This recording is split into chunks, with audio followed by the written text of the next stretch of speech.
உறுப்பினர் திருமதி பிரேமலதா விஜயகாந்த் அவர்கள்.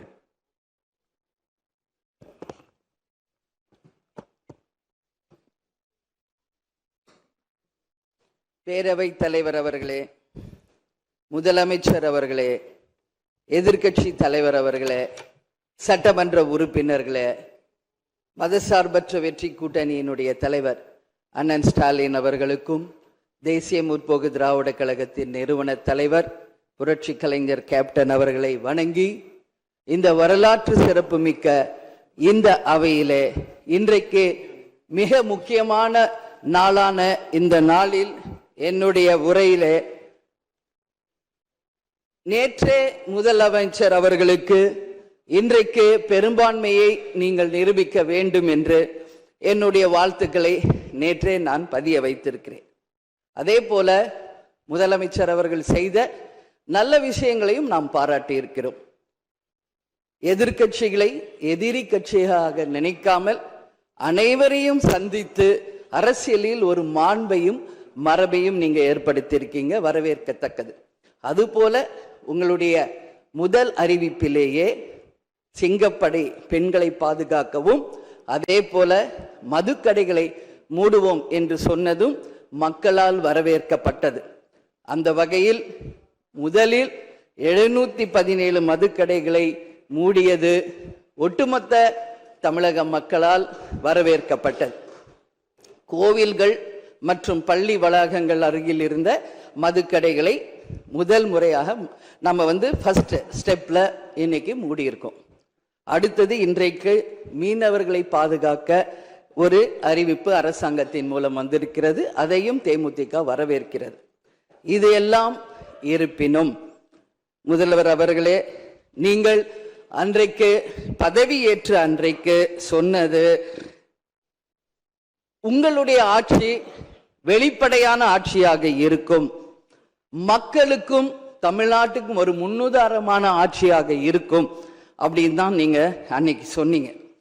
அதுபோல அரசு குடும்பத்தில் இருந்து வந்தவன் அல்ல, ஒரு எளிமையான குடும்பத்தில் இருந்து வந்தவன் தான் என்பதை முதலமைச்சராக நீங்க பதவியேற்றதை அனைவருமே வரவேற்றோம், மக்களும் வரவேற்றனர். நாம் சொல்லும் செயலும் ஒன்றாக இருக்க வேண்டும் என்பதில் யாருக்கும் மாற்று கருத்து கிடையாது. வரலாற்று சிறப்புமிக்க இந்த அவையில இன்றைக்கு பெரும்பான்மையை நிரூபிக்க வேண்டிய தருணத்தில் முதல் முறையாக மனவேதனையோடு நான் பதிய வைக்கிறேன், இங்கு குதிரை பேரம் நடந்ததாக இன்றைக்கு எதிர்கட்சிகள் அத்தனை பேருமே அதை சொல்லும் பொழுது, இதுவரை தமிழக அரசியல் வரலாற்றில் நடக்காத ஒரு விஷயம், அதுவும் இந்த வரலாற்று சிறப்பு மிக்க இந்த அவையிலே இந்த முக்கியமான நாளில அதை பற்றி பேச வேண்டிய ஒரு நிலையை ஏற்பட்டதற்காக உண்மையில் நான் மனம் வேதனை அடைகிறேன். அதே போல முதலமைச்சர் அன்னைக்கு சொன்னாரு, இங்க முகம் மூடி யாரும் செல்ல வேண்டிய அவசியம் இல்லை, அனைவருக்கும் ஒரு வெளிப்படையான ஆட்சி தான் செய்வோம் என்று. அப்படி இருக்கையில் முதல்வர் அவர்களை சந்திக்க யார் முகத்தை மூடிக்கொண்டு அன்று வாகனத்தில் சென்றார்கள் என்பதை நிச்சயமாக மக்களுக்கு தெரியப்படுத்த வேண்டும் என்பதை இந்த நேரத்திலே நான் கேட்டுக்கொள்கிறேன். ஏன்னா அதற்கு காரணம் குதிரை பேரம் என்றால் இதைவிட ஒரு தலைகுனிவு இந்த வரலாற்று சிறப்புமிக்க அவையில் எதுவுமே கிடையாது. நிச்சயம் முதல்வர் அதற்கு பதில் சொல்வார் என்று நான் எதிர்பார்க்கிறேன். அதே போல அரசு குடும்பத்தில் இருந்து நான் வந்தவன் இல்லை என்று முதல்வர் சொல்லும் பொழுது வரவேற்றார்கள் அனைவரும். ஆனால் இன்றைக்கு அவருடைய ராஜகுருவாக இருப்பவரை மிஸ்டர் ரத்தன் பண்டிட் என்பவரை அரசியல் சிறப்பு அதிகாரியாக அரசு வேலையில் அமர்த்தியதை ஒட்டுமொத்த தமிழக மக்கள் சார்பாக வன்மையாக இந்த வரலாற்று சிறப்பு மிக்க அவையில் நான் அதை குறிப்பிட கடமைப்பட்டிருக்கிறேன். அப்படி உங்களுக்கு ராஜகுருவா இருந்தா உங்க பர்சனலா அவரை வச்சுக்கணும். பட் அவரை அரசு உயர் பதவியில கொண்டு இளைஞர்களை நம்பி மக்கள் வாக்களிச்சிருக்காங்க. இந்த இளைஞர்களுக்கு நீங்கள் என்ன உதாரணத்தை சொல்கிறீர்கள், என்ன வரலாற்றை நீங்கள் சொல்ல விரும்புகிறீர்கள், வருங்கால இளைஞர்களுக்கும் எதிர்காலத்திற்கும் இதன் மூலம் என்ன மெசேஜ் நீங்க சொல்றீங்க அப்படிங்கறத நிச்சயம் தெளிவுபடுத்தணும். ஏன்னா இன்னைக்கு மக்கள் ஜனநாயகத்தை நம்பி இளைஞர்கள் கையில ஆட்சியை கொடுத்திருக்கிறார்கள். அப்போ வருங்காலம் இளைஞர்களும் வருங்காலத்திற்கும் இந்த அரசு ஒரு முன் உதாரணமா இருக்க வேண்டும் என்பதுதான் என்னுடைய ஒரு கோரிக்கை என்பதை இந்த நேரத்தில் நான் ஆணித்தரமாக பதிய வைக்கிறேன். அது மட்டும் கிடையாது, இந்த ஆட்சி மக்களுக்கான ஒரு நேர்மையான ஆட்சியா இருக்கணும். ஜனநாயகத்தின் மீதும் மக்கள் மீதும் நம்பிக்கை கொண்டு மக்கள் தீர்ப்பே மகேசன் தீர்ப்பு என்று சொல்லக்கூடிய அளவு எதிர்காலத்தில் இந்த ஆட்சி நிச்சயமாக இளைஞர்களுக்கும் எதிர்காலத்திற்கும் நல்ல வகையில எடுத்துக்காட்டாக இருக்க வேண்டும் என்று கேட்டுக்கொண்டு, நான் சார்ந்த இயக்கமான தேசிய முற்போக்கு திராவிட கழகத்தின் சார்பாகவும் எங்கள் நிறுவன தலைவர் அன்பு தலைவர் கேப்டன் அவர்களை வணங்கி விடைபெறுகிறேன். நன்றி, வணக்கம். மாண்புமிகு உறுப்பினர் எம் போஜராஜன் அவர்கள்.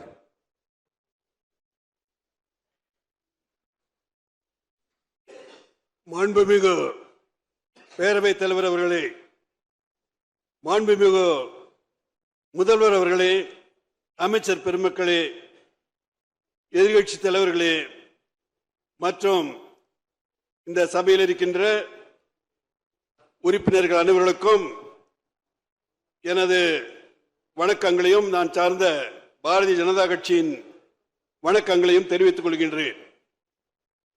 இன்றைய தினம் முதல்வருடைய நம்பிக்கை தீர்மானத்தில் பலர் துரதிர்ஷ்டவசமாக இது ஏதோ பாரதிய ஜனதா கட்சிக்கு எதிரான பிரச்சார கூட்டமாக